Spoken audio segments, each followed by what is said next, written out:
Hey everybody, welcome back to the Brushworks channel. I'm here with Dave from FAE. We have the RCU 55 out here on demo. We are buying this machine, so it's cool. It's our brand colors. We're definitely going to put some Brushworks branding on it. But Dave is going to show us the machine and walk us through it and tell us what's special about it. How's everyone doing here? Thanks for having us out. It's glad to be here in Cincinnati area to show the FAE unit off, and we'll do a quick little walk around here. So this is our RCU 55, Kohler power, 55 horsepower. It is rated to run on a slope up to 55 degrees. Terrain where we're on, we've been in the upper 20s right here this morning. This is the rubber tracked version. Tracks move in and out about 8 inches on each side. We do have the forestry head on it. This is our BL1 PM forestry mulching head, hydraulic door. This head is bite limiter with steel knives on it. There is an option to run carbide teeth on it. Which is probably what we would ultimately run with, because we're around a lot of rocky terrain, you know. And the carbides definitely hold up better in the terrain, the rocky terrain, than in the knives do. Okay. Does the 55 come from the slope that it does, or where does the 55? The 55 comes from the horsepower. From the horsepower. From the horsepower. So the 75 is the 75. Correct. We have an RCU 75 and an RCU 120 as well. We do have LED work lights on the front of it. We have a safety beacon on the back. So this controller is pretty crazy.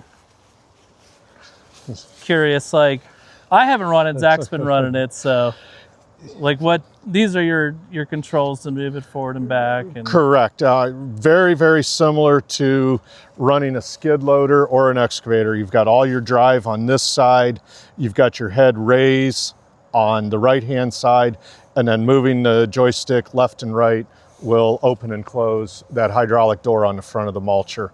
This is our track speed here. We do have a different track differential speed, so we can speed up the left or the right hand track independently of the other. To if you're mowing sideways on a slope, you can speed one track up or the other, and it will hold that line rather than having to counteract with the joystick.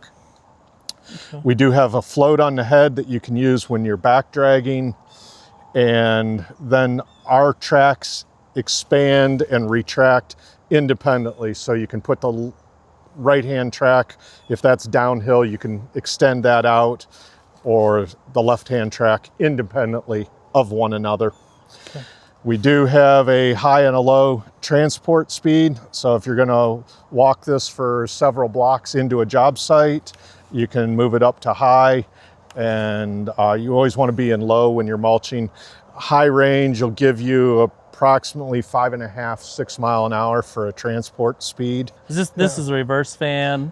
This is to reverse the rotor. See, we don't use all of the buttons on the remote all the time. Okay.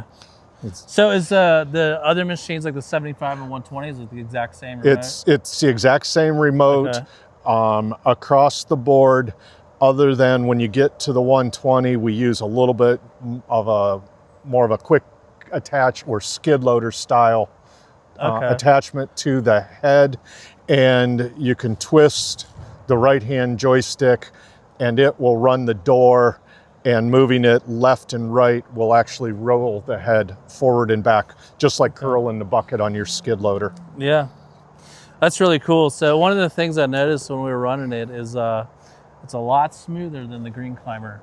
So the Green Climber was very jumpy when he's like moving it back and forth. I think they have the same engine, even the LV600 in this one. But yeah, this one's a lot smoother. It looks a lot more intentional when Zach's running it. But yeah, it's a really cool machine. I like too. This is all metal.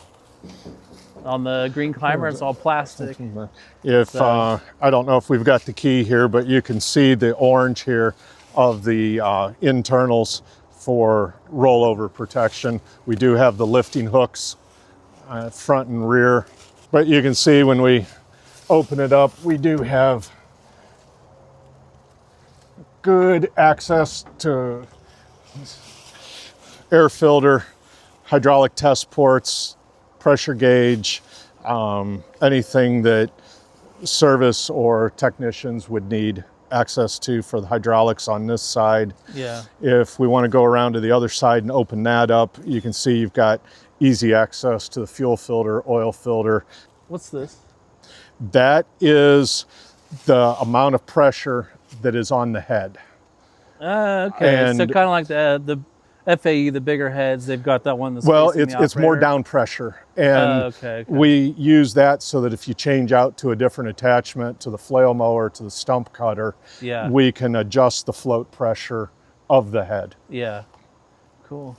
So have you seen the stump cutter run? That's something we're thinking about picking up next year. The stump cutter does very, very well. Yeah. It's, And it's basically, I'm curious how it compares to like a regular stump, you know, because if we can run on steep hillsides with this one, with a stump cutter, there's probably a lot of jobs out there for it. the stump cutter runs very, very well compared to a skid loader Yeah. stump cutter. Okay.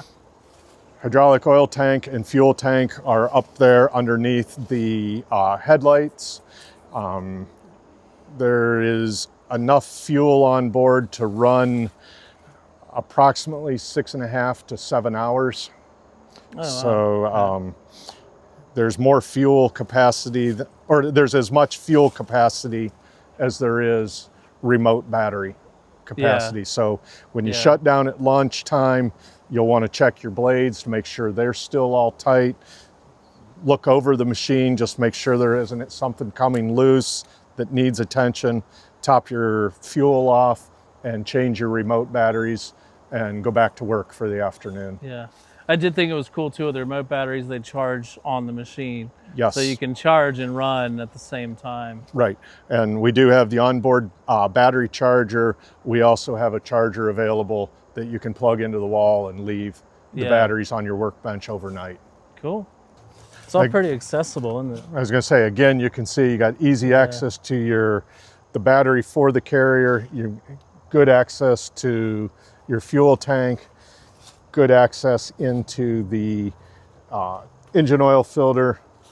Check the engine oil. Everything's pretty open. So one of the things too I thought was cool is he was working on that track, how it's got that auto tensioner. That's something I haven't seen before on a machine.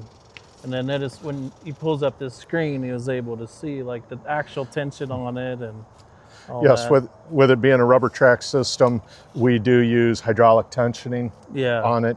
It helps with track retention, and the display there, it will give you all your operating parameters, the any troubleshooting codes, Yeah. and as you said, you can scroll through there to the track tension screen. You can see what your pressures are. You can also manually tension the tracks if you've done some type of a service work Yeah. on the undercarriage. Is this a kill switch?